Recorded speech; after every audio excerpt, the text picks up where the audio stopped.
अगर सुनना चाहते तो सच ये है नीचे करो ये आईडी कि खुलेआम गुंडा राज चल रहा है और उस गुंडा राज में अगर कोई गरीब दलित पिछड़ों की आवाज़ बन के उनकी मदद करने के लिए आगे बढ़ रहा है तो उसके साथ भी गुंडों जैसा सलूक सरकार के इशारे पे पुलिस और प्रशासन कर रहा है। क्या एक चुनावा जनप्रतिनिधि किसी पीड़ित परिवार से नहीं मिल सकता है? इसका कोई जवाब प्रशासन और पुलिस के पास नहीं। मुझसे मैंने फ़ोन पे बात की, उन माँ को देखा, उस बहन को सुना, लेकिन सच ये है कि ये भी लोकतंत्र का चीरहरण है, लोकतंत्र को शर्मसार करने वाला विषय है। जब मैं यहीं खड़ा हूँ 1 किलोमीटर पे तो मुझे क्यों नहीं मिलने दिया जा रहा है?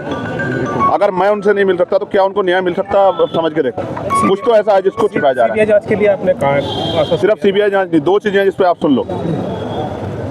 कम से कम 50 लाख रुपए का मुआवजा उस पीड़ित परिवार को मिलना चाहिए, कम से कम, जिससे वो परिवार अपने पैरों पे खड़ा हो। उसके परिवार को एक सरकारी नौकरी मिलनी चाहिए, क्योंकि वो मरने का हकदार नहीं था। उसने तो मेहनत से पैसे कमाए, जिन लोगों ने उसको लूटा।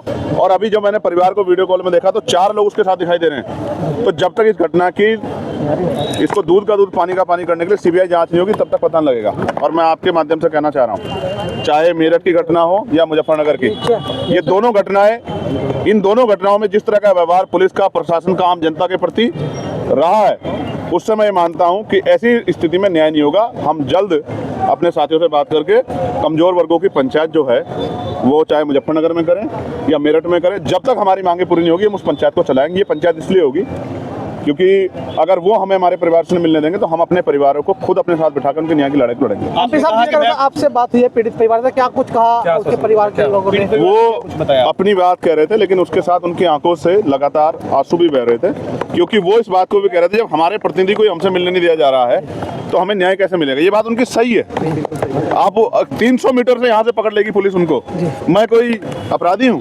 देखिए 8-10 मर्डर कश्यप समाज के हो चुके हैं, 8-10 मर्डर आज तक सरकार वीडियो कॉलिंग पर आपकी बात है। क्या वीडियो कॉल पे बात करना, क्या वो किसी दूसरे देश में जो वीडियो कॉल बात करवानी पड़ रही है? ये सरासर जो है लोकतंत्र की हत्या है और ये सरासर किसी चीज को किसी छिपाने का, उसको किसी दूसरी तरफ मोड़ने का प्रयास है। उनको पता है मैं जाऊंगा तो क्या होगा, जब मैं अपनी बहन का हाथ पकड़ूंगा तो उनको संबल प्रदान होगा, उनको हिम्मत प्रदान होगी। और वो जो बात फोन पे नहीं बता पाती क्योंकि पुलिस के अधिकारी शायद वो मुझसे बता पाती। आपको पुलिस द्वारा रोका गया, आपने कहा सीधी गोली मार दो, क्या बात की? देखिए मैं ये कह रहा हूँ, आप मुझे मेरठ जाने से रोक रहे हैं, आप मुझे सोनू कश्यप के परिवार से मिलने रोक रहे हैं जो मेरा ही परिवार है। जब आप मुझे कहीं जाने नहीं दे रहे हैं और मैं लोगों की आवाज़ उठा रहा हूँ तो आप एक रास्ता है कि आप इस आवाज़ को परमानेंट के लिए बंद कर दो। इसलिए मैंने कहा कि सरकार को चाहिए कि वो मुझे गोली मार के मेरी हत्या कर दे। जब मैं ही नहीं रहूँगा, मैं जब तक रहूँगा मैं तो लड़ता रहूँगा। चाहे बुढ़ाने में आप जुल्म करोगे तो भी लड़ूंगा, जब आप यहाँ कश्यप समाज के 7-8 लोगों के मर्डर होंगे तो भी मैं लड़ूंगा, जब यहाँ कपसार जैसी घटना होगी, जब हमारी माँ को मारा जाएगा तो भी मैं लड़ूंगा। तो एक ही तरीका है ना, अगर आप न्याय नहीं देना चाहते तो मेरी हत्या कर दो। आसान ये है, मैं जब तक जिंदा रहूँगा मैं तो लड़ता रहूँगा। तो आप मेरी हत्या कर दो, आपकी बहुत सारी मुसीबतें कम हो जाएंगी। या फिर आप मुख्यमंत्री जी से मैं कह रहा हूँ वो इस अन्याय को खत्म करें।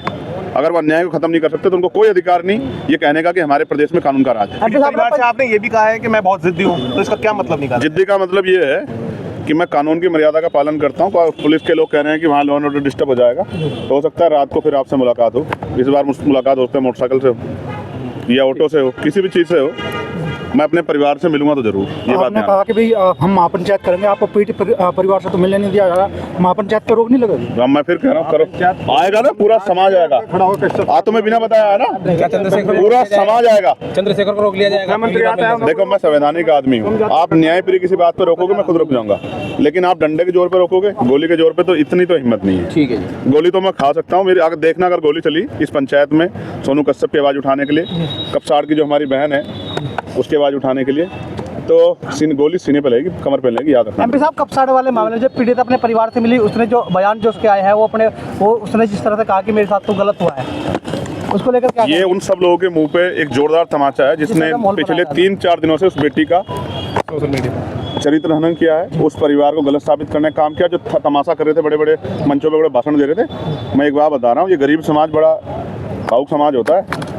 ये अगर इसने मन में ठान ली ना और अपने साथ जो अन्याय हो रहा है उसका बदला लेने की अपने मन में वो कर ली, तो बहुत सारे लोग बहुत सारे सदनों के दरवाजे नहीं देख पाएंगे। याद रखना मेरी बात।